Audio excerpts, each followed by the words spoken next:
मेरे प्रिय बच्चों, आप सभी लोगों का हमारे इस चैनल मनोज केमिस्ट्री वाला में बहुत बहुत स्वागत है।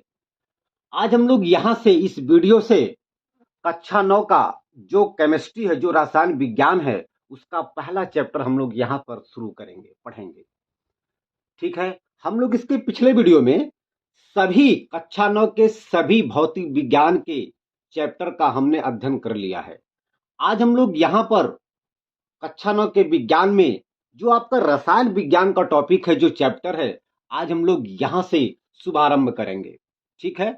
तो कक्षा 9 के विज्ञान में जो रसायन विज्ञान का जो पहला चैप्टर है, जो पहला टॉपिक, जो पहला अध्याय है, वह है हमारे आसपास के पदार्थ। जब आप अपने बुक को खोलेंगे तो पहला चैप्टर आप पाएंगे कि हमारे आसपास के पदार्थ। आइए हम लोग यहां से अब बहुत ही उत्साह के साथ इस चैप्टर का शुरुआत करते हैं।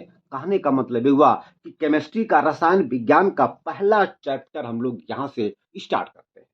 ठीक है। तो चैप्टर का नाम है, अध्याय का नाम है हमारे आसपास के पदार्थ।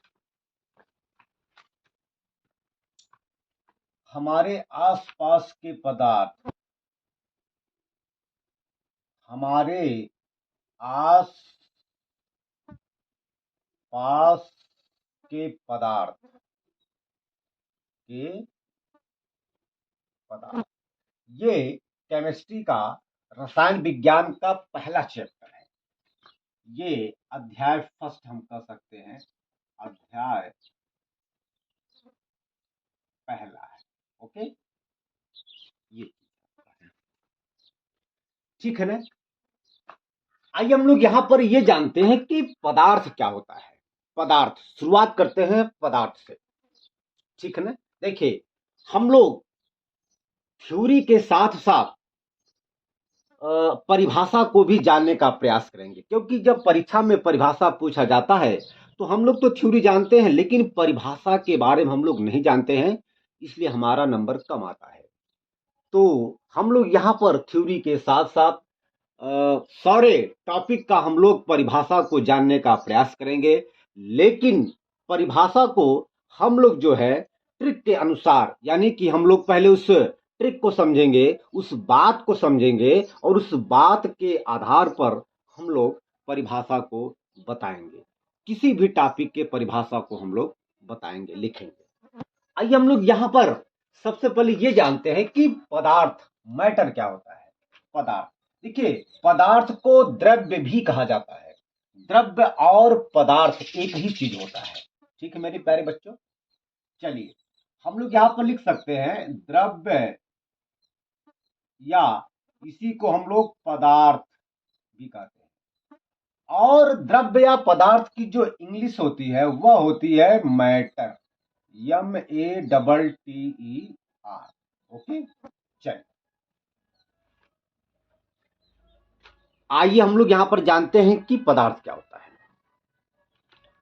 दुनिया में हर वह वस्तु जिसमें द्रव्यमान होता है और जो स्थान घेरती है, उन्हें हम द्रव्य अथवा पदार्थ कहते हैं। दुनिया में जितने भी पदार्थ हैं या जितने भी वस्तु हैं, पूरे ब्रह्मांड में हर वह वस्तु जिनमें कुछ न कुछ द्रव्यमान होता है और जो कुछ न कुछ स्थान घेरती है और जिनमें कुछ न कुछ आयतन होता है, वह सभी के सभी पदार्थ अथवा द्रव्य कहलाता है।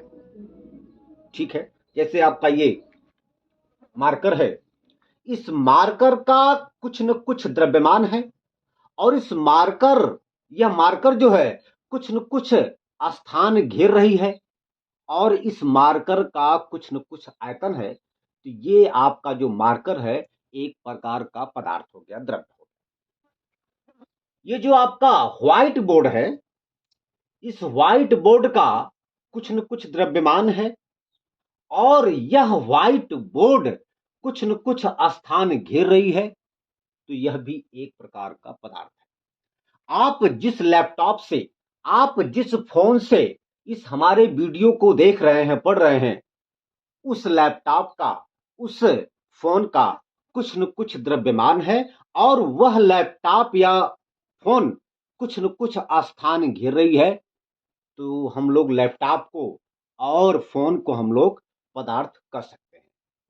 तो सिंपल सी परिभाषा हो गई पदार्थ की कि हर वह वस्तु दुनिया में, ब्रह्मांड में, हर वह वस्तु जिसका कुछ न कुछ द्रव्यमान होता है और जो स्थान घेरती है, वह सभी का सभी द्रव्य अथवा पदार्थ कहलाता है। तो मेरे प्यारे बच्चों, इसी बात को हम लोग यहां पर बहुत ही सुंदर ढंग से, बहुत ही अच्छे ढंग से लिखने का प्रयास करेंगे। क्या लिखेंगे? दुनिया में, ब्रह्मांड में हर वह वस्तु जिसका कुछ न कुछ द्रव्यमान होता है और जो स्थान घेरती है और जिसका कुछ न कुछ वायतन होता है, वालुम होता है, आयतन होता है, वह द्रव्य अथवा पदार्थ कहलाता है। मेरे प्यारे बच्चों, इसी बात को हम लोग यहां पर लिखने का प्रयास करेंगे, लिखेंगे।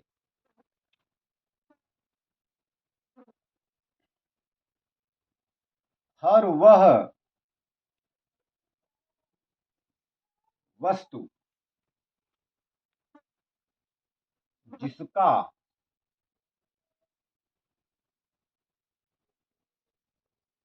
अपना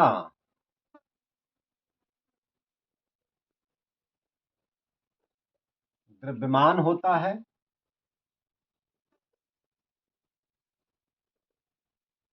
तथा जो कुछ न कुछ, कुछ न कुछ, या ऐसे लिख लीजिए, जो कुछ तथा जो स्थान घेरती है,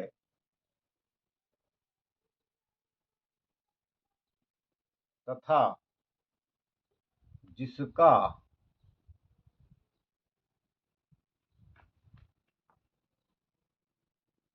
अपना,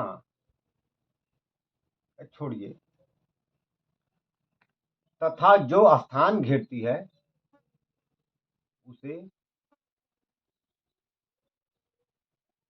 द्रव्य या पदार्थ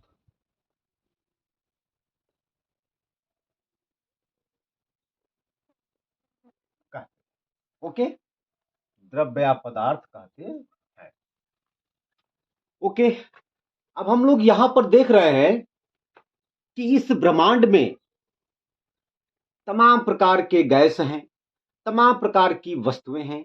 जैसे आपका लोहा, पत्थर, ईंट, मोटरसाइकिल, रेलगाड़ी, ऑक्सीजन गैस, हाइड्रोजन गैस, वायु, तेल, मिट्टी का तेल, पेट्रोल, डीजल, है ना, पानी। तो इन सबको देख करके, इन सबको देखते हुए पदार्थ को मुख्य रूप से तीन कैटेगरी में बांटा गया है। भौतिक अवस्था के आधार पर, भौतिक अवस्था के आधार पर पदार्थ को मुख्य रूप से, मेन रूप से तीन कैटेगरी में बांटा गया है। कौन कौन से वे कैटेगरी है? देखिए, पहला कैटेगरी है पदार्थ का, यहां लिखेंगे भौतिक अवस्था के आधार पर, भौतिक अवस्था के आधार पर पदार्थ का वर्गीकरण, वर्गीकरण, ठीक है। भौतिक अवस्था के आधार पर पदार्थ का वर्गीकरण, ठीक है। पदार्थ को अगर हम लोग ध्यान दें तो पदार्थ को मुख्य रूप से तीन कैटेगरी में बांटा गया है। पहला कैटेगरी है ठोस, दूसरा कैटेगरी है द्रव, तीसरा कैटेगरी है गैस। ओके, हालांकि भौतिक अवस्था के आधार पर पदार्थ मुख्य रूप से 5 प्रकार के होते हैं, ठीक है। लेकिन वे जो 2 प्रकार के हैं, जो 2 प्रकार की अवस्था है, वह हम उसको बाद में पढ़ेंगे। यहां पर मुख्य रूप से हम लोग जो है ठोस, द्रव और गैस के बारे में पढ़ेंगे और इनके अंतर के बारे में पढ़ेंगे, ठीक है ना। तो भौतिक अवस्था के आधार पर पदार्थ का वर्गीकरण जो है वह मुख्य रूप से 3 प्रकार का होता है। पहला है ठोस, दूसरा है द्रव और तीसरा है गैस। देखिए, आप लोग देख सकते हैं, यह एक बॉटल है। इस बॉटल में यहां तक पानी भरा हुआ है और ये आपका प्लास्टिक का बॉटल है, ठीक है। तो जो ये प्लास्टिक का बॉटल है, ये बॉटल ठोस अवस्था में है। क्यों? यदि हम इस पर बाहर से कोई अधिक प्रेशर न लगाएं, दाब न लगाएं, तो इसके शेप और साइज में, इसके आकार और आयतन में कोई परिवर्तन नहीं हो रहा है। मतलब यह बिल्कुल ठोस अवस्था में है। ओके। दूसरी बात, ये देखिए, यहां से लेकर के यहां तक यह क्या है? पानी है।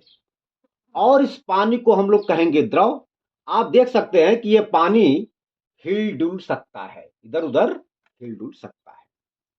इसके बाद इस पानी के ऊपरी लेवल से इस ढक्कन तक ये खाली स्थान है और इस खाली स्थान में तमाम प्रकार की गैस है, वायु है। तो ये गैस, जो ये पानी से, इस पानी के ऊपरी लेवल से इस ढक्कन तक जो भी पदार्थ भरा है वह गैस है। ये आपका बॉटल ठोस है, ये आपका पानी क्या है? द्रव है, ठीक है ना। हम लोग यहां पर देख सकते हैं कि इस बॉटल के शेप और साइज में, मतलब इसके आकार और आयतन में कोई परिवर्तन नहीं हो रहा है। देखिए, ये हम इसको यहां पर ऐसे पकड़े हैं, इसको हम हिला रहे हैं, लेकिन इस बॉटल का आकृति और आयतन में कोई बदलाव, कोई परिवर्तन नहीं हो रहा है। लेकिन यदि हम इसे यहां से हिला दें तो ये पानी जो है इधर उधर छलक रहा है, मतलब अपने आकार को बदल रहा है, ठीक है। और ये गैस है। गैस भी देखिए, जब इसको हम ऐसे से करेंगे तो गैस भी जो है इसके अंदर घूमेगा फिरेगा। यहां पर आप लोग देख सकते हैं कि आखिर जो है यह बाटल अपने आकार और आयतन को क्यों नहीं बदल रहा है? क्यों इस बॉटल का आकार और आयतन फिक्स है, स्थिर है? और क्यों पानी इधर उधर जा रहा है, आ रहा है? इन सब में अंतर माने ऐसा क्यों हो रहा है? इस चीज को जानने के लिए आइए हम लोग यहां पर ठोस, द्रव और गैस के बारे में यहां पर हम लोग पढ़ते हैं कि वास्तव में क्यों ठोस अपने आकार और आयतन को नहीं बदल रहा है, क्यों द्रव अपने आकार को बदल रहा है।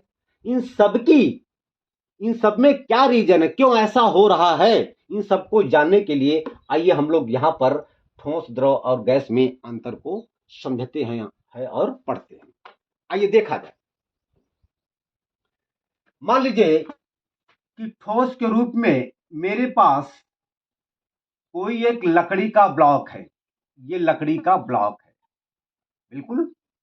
हम लोग जानते हैं कि लकड़ी ठोस है, ठीक। जब हमने इसे बड़ा करके देखा माइक्रोस्कोपिक से, जब हमने इस लकड़ी के गुटके को सूक्ष्मदर्शी से देखा, तो हमने पाया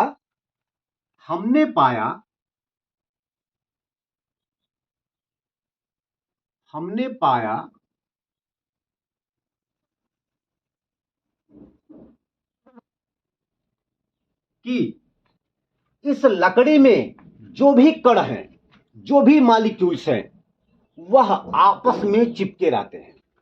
ये देखिए,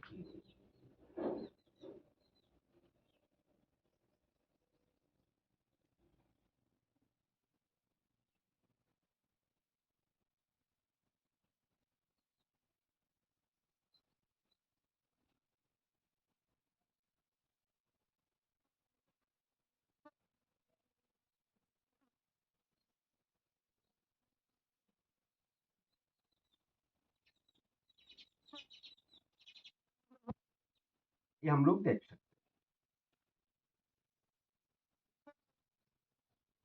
ये देखिए, अब आप कहेंगे कि कण क्या होता है। जैसे मान लीजिए कोई चाक है, चाक जिसे हम लोग लिखते हैं, यदि हम चाक को तोड़ दें तो वह पाउडर में बदल जाता है, तो वही पाउडर ही कण कहलाता है, अणु कहलाता है। ठीक है, तो यदि हम उस पाउडर को आपस में मिला दें तो सभी के सभी पाउडर आपस में मिल करके फिर चाक को बना देते हैं। और चाक क्या है? एक प्रकार का पदार्थ है। तो अब हम कह सकते हैं कि पदार्थ कणों से मिलकर के बना होता है। ये देखिए कण है, ये लकड़ी के क्या है? कण है। तो अब हम कह सकते हैं कि पदार्थ कणों से मिलकर के बना होता है। ठीक है, कोई दिक्कत? अरे भाई, जैसे कोई चाक है जिससे हम लोग लिखते हैं, यदि हम उस चाक को बारीक कणों में तोड़ दें, बारीक तोड़ दें, तो हम पाते हैं कि वह चाक जो है पाउडर में बदल जाता है, और वही पाउडर का एक अंश कण कहलाता है, या वही पाउडर कण कहलाता है। तो यदि हम उन पाउडर को आपस में मिला करके जमा दें, फिक्स कर दें, तो अब वह चाक फिर बन जाता है, चाक बन जाता है। और हम लोग जानते हैं कि चाक एक प्रकार का पदार्थ है।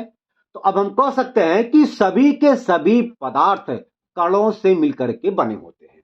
सभी के सभी पदार्थ कणों से मिलकर के बने होते हैं। आइए हम लोग इस बात को यहां पर लिख सकते हैं। पदार्थ, हम लोग यहां पर लिख सकते हैं कि पदार्थ कणों से मिलकर के बने होते हैं। कणों कणों से मिलकर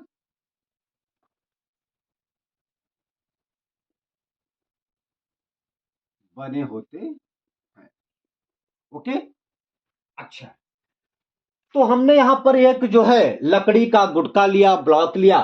जब हमने इसको बड़ा किया, और बड़ा करने के बाद जब हमने इसको सूक्ष्मदर्शी से देखा, तो हमने पाया कि इस लकड़ी के जो कण है बिल्कुल आपस में चिपक करके एक लाइन से लगे होते हैं।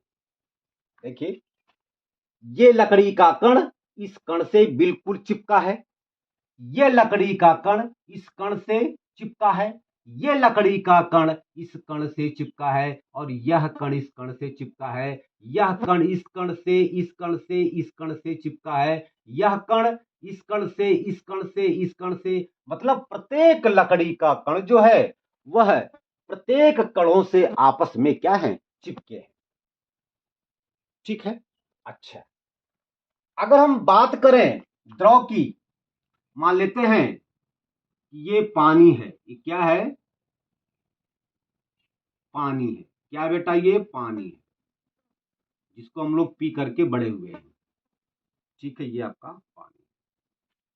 चलिए भैया, तो जब हमने पानी को सूक्ष्मदर्शी से देखा, तो हमने पाया कि जो पानी के कण हैं वे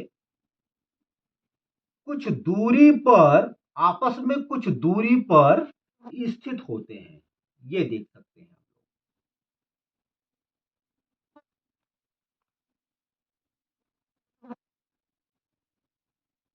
ये देख,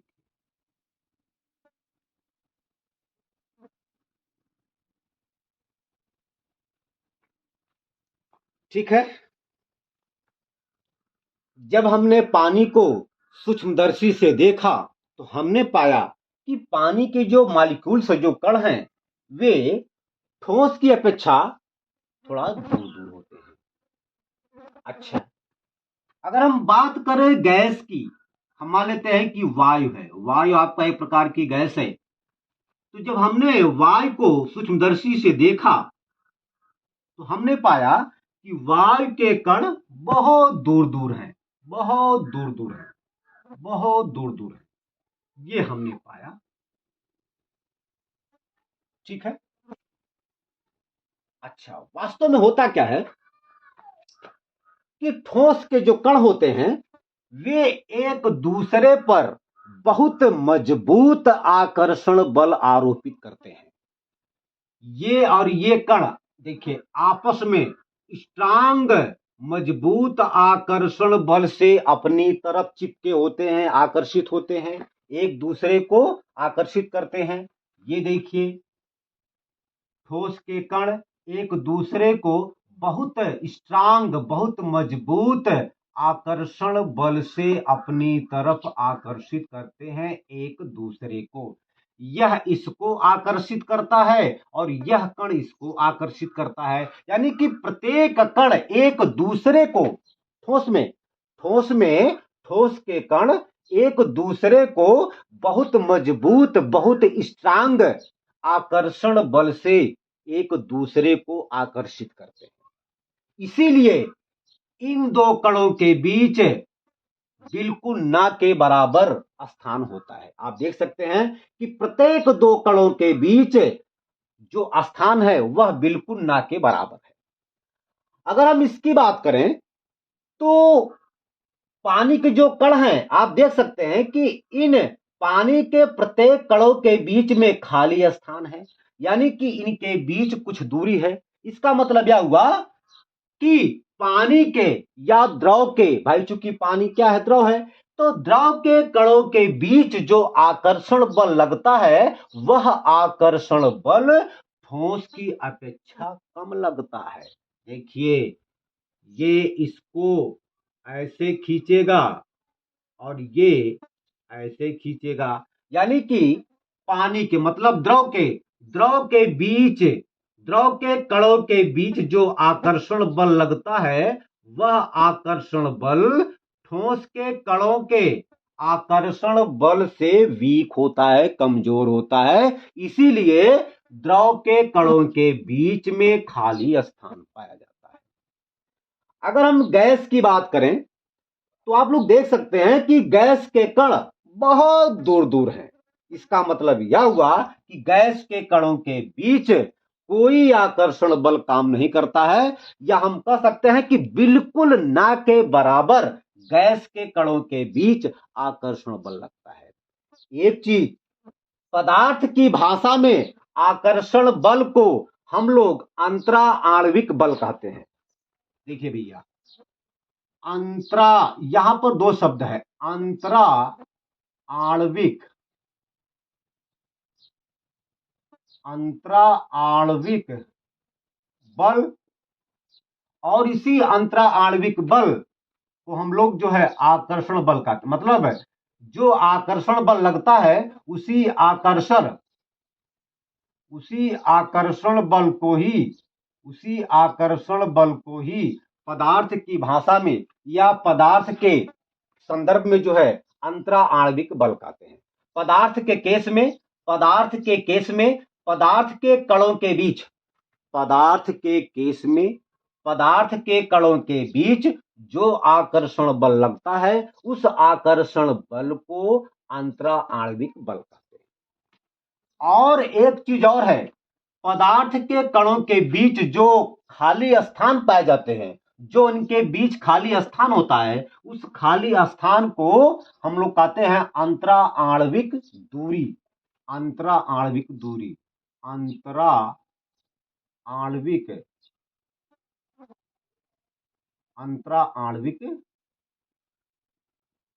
दूरी। ओके, कोई दिक्कत? तो अब हम कह सकते हैं कि ठोस के कणों के बीच अंतरा आणविक बल बहुत मजबूत होता है, द्रव के कणों के बीच अंतरा आणविक बल ठोस की अपेक्षा कमजोर होता है, थोड़ा कम होता है। गैस के कणों के बीच अंतरा आणविक बल ना के बराबर अथवा नहीं लगता है। अब देखिए, जिन दो वस्तुओं के बीच प्यार होता है, प्यार गहरा होता है, वे दो वस्तु बिल्कुल आपस में पास पास होते हैं। आइए यहां पर देखते हैं, ठोस के कण बिल्कुल पास पास में हैं। इसका मतलब यह हुआ कि ठोस के कणों के बीच इश्क और मोहब्बत बहुत ज्यादा होता है। ठोस के कणों के बीच इश्क या मोहब्बत या प्यार बहुत ज्यादा होता है। तो जिन दो वस्तुओं के बीच या जिन दो कणों के बीच इश्क मोहब्बत प्यार बहुत ज्यादा होता है, वे दो वस्तुएं आपस में करीब में रहते हैं। आप देख सकते हैं कि ठोस के कण आपस में सटे हैं, आपस में चिपके हैं। इसका मतलब यह हुआ कि ठोस के कणों के बीच इश्क या प्यार या मोहब्बत बहुत ज्यादा होता है।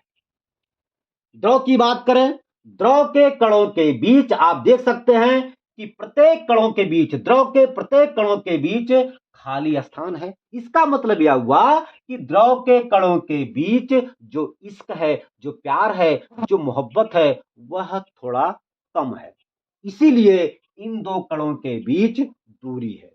अरे भाई, हम लोग सिंपल सी बात है जानते हैं। आप देखे होंगे कि जिन जिन दो पुरुषों या महिलाओं के बीच अगर प्यार ज्यादा है तो उनकी दूरी बहुत कम होती है, यानी कि वे आपस में सटे होते हैं। यदि उनके प्यार में थोड़ा सा कमी हो गई तो उनकी दूरी बढ़ जाती है। ठीक है। और बिल्कुल प्यार नहीं है तो वे बिल्कुल आपस में दूर दूर हो जाते हैं। तो गैस के कणों के बीच में कोई प्यार मोहब्बत नहीं है। देख सकते हैं ये आपस में मतलब गैस के कण बिल्कुल आपस में दूर दूर हैं। इसका मतलब यह हुआ बेटा, इसका मतलब यह हुआ कि गैस के कणों के बीच कोई प्यार मोहब्बत नहीं, कोई इश्क नहीं। द्रव की बात करें तो द्रव के कणों के बीच थोड़ा सा, गैस की अपेक्षा द्रव के कणों के बीच में थोड़ा सा प्यार मोहब्बत है। इसीलिए द्रव के कण गैस की अपेक्षा थोड़ा सा पास पास में है। ठोस के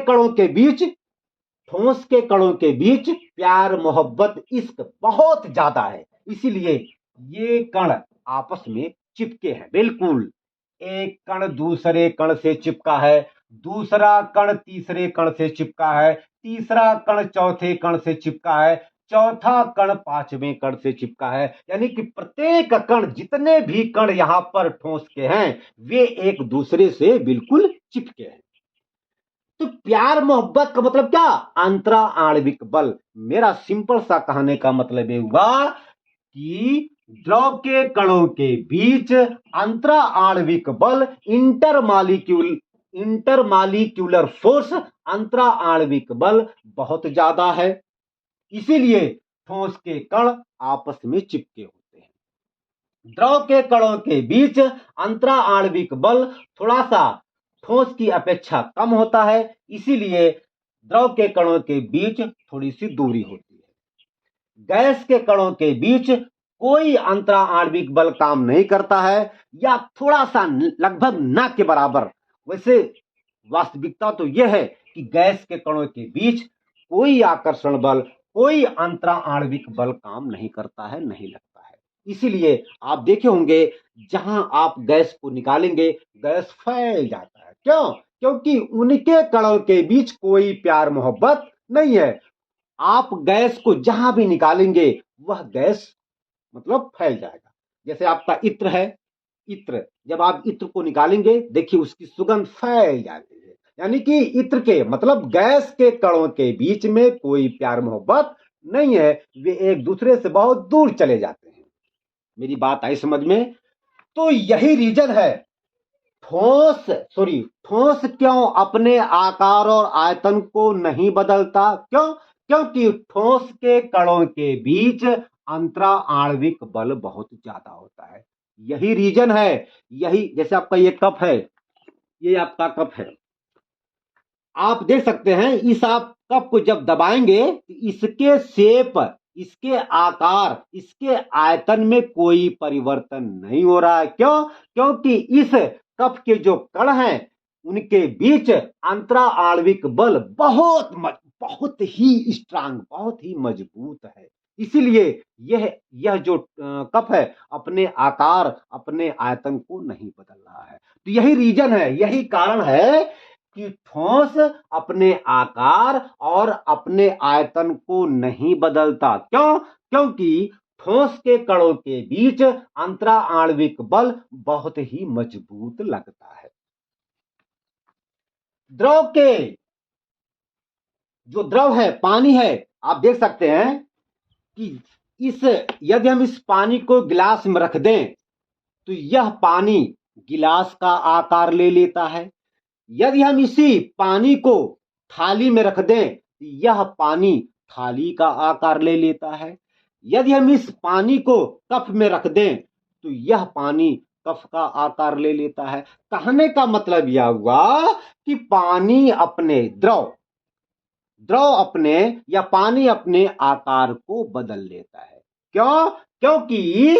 क्योंकि बेटा पानी या द्रव के कणों के बीच अंतरा आणविक बल ठोस की अपेक्षा कम होता है। यही रीजन है, यही कारण है बेटा, यही मेन रीजन है कि पानी या द्रव अपने आकार को बदल लेता है। क्यों अपने आकार को बदल लेता है? क्योंकि पानी के या द्रव के कणों के बीच अंतरा आणविक बल बहुत कमजोर होता है, प्यार बहुत कमजोर होता है, इश्क बहुत कमजोर होता है। भैया आए हम लोग बात कर ले यहां पर वायु की, गैस की। तो हमने आपसे बताया कि गैस के कणों के बीच कोई इश्क, कोई मोहब्बत, कोई प्यार अर्थात कोई अंतरा आणविक बल नहीं लगता है। इसीलिए गैस का कोई आकार और कोई आयतन निश्चित नहीं होता है। मतलब आप गैस को चाहे जहां भी छोड़ देंगे वह फैल जाएगा, जिस पात्र में रखेंगे उसी पात्र के रूप में वह रहेगा। जैसे मान लीजिए यह कोई एक छोटा सा कमरा है, हमने इसमें गैस को रखा है, ये गैस इस पूरे कमरे भर फैल गया।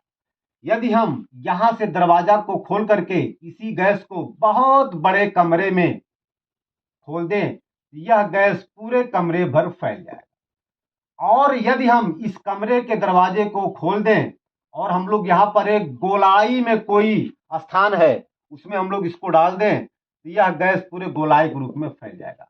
आप देख सकते हैं कि गैस का कोई आकार या कोई आयतन निश्चित नहीं होता है। क्यों? क्योंकि गैस के कणों के बीच अंतरा आणविक बल बिल्कुल नहीं लगता। चलिए अब आप कहेंगे कि सर अंतरा आणविक दूरी क्या है? तो किन्हीं दो कणों के बीच जो खाली स्थान होता है, किन्हीं दो कणों के बीच जो खाली स्थान होता है उसी खाली स्थान को कहते हैं अंतरा आणविक दूरी। आप लोग देख सकते हैं कि ठोस के केस में कणों के बीच या ठोस के कणों के बीच बहुत ही कम अंतरा आणविक दूरी है, मतलब ना के बराबर है। भाई जब ठोस के कण आपस में चिपके हैं यहां पर कोई खाली स्थान नहीं है। हम लोग कह सकते हैं कि ठोस के कणों के बीच अंतरा आणविक दूरी बिल्कुल नगण्य होता है, ना कि बराबर होता है। द्रव के केस में तो द्रव के कणों के बीच आप लोग देख सकते हैं कि यहां पर थोड़ा सा खाली स्थान है, ये भैया यही, और इसी खाली स्थान को हम लोग कहेंगे क्या? अंतरा आणविक दूरी। तो गैस के कणों के बीच अंतरा आणविक दूरी ठोस की अपेक्षा बहुत ज्यादा होता है। गैस के कणों के बीच अंतरा आणविक दूरी बहुत ज्यादा होता है। आप देख सकते हैं भैया बहुत ज्यादा होता है। तो लगता है कि आपको ठोस और द्रव और गैस में क्या अंतर होता है, इन सभी बातों को आपको समझ में आ ही गया होगा। ठीक है, कोई दिक्कत बेटा? तो आज हम लोग यहां पर इस वीडियो का अंत करते हैं। आज हमने यहां पर यह सीखा कि ठोस द्रव गैस, ठोस क्यों ठोस होता है, द्रव क्यों लिक्विड के फॉर्म में होता है और गैस क्यों गैस के रूप में होता है। तो हमने आपको मॉलिक्यूल्स, कण के आधार पर हमने आपको समझा दिया कि जो है ठोस के कण बिल्कुल आपस में पास में होते हैं, बिल्कुल आपस में सटे होते हैं। इसीलिए ठोस अपने आकार और अपने आयतन को नहीं बदलता। क्यों? क्योंकि ठोस के कणों के बीच अंतरा आणविक बल, इंटरमॉलिक्यूलर फोर्स बहुत स्ट्रांग लगता है।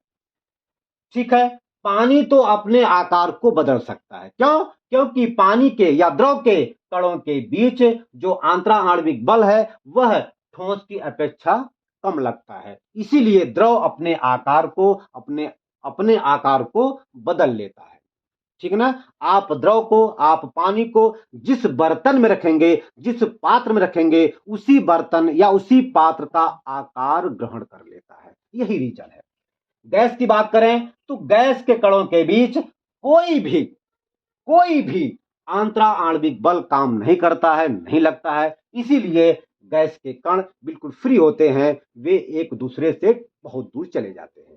तो ठीक है बेटा, अब हम इसके बाद आगे चलेंगे। अगले वीडियो में हम लोग ये देखेंगे कि ठोस, द्रव, गैस की परिभाषा क्या हो सकती है एक्चुअल। हम लोग इसे अगले वीडियो में जानेंगे, समझेंगे। लेकिन हम लोग एक ट्रिक के अनुसार हम लोग सबसे पहले एग्जाम्पल को समझेंगे। एग्जाम्पल को समझने के बाद तब हम लोग ठोस, द्रव, गैस की परिभाषा को लिखेंगे, बताएंगे। तो मेरे प्यारे बच्चों, यदि आपको हमारा यह वीडियो अच्छा लगे तो आप हमारे इस चैनल को लाइक, शेयर, सब्सक्राइब जरूर करिए। धन्यवाद।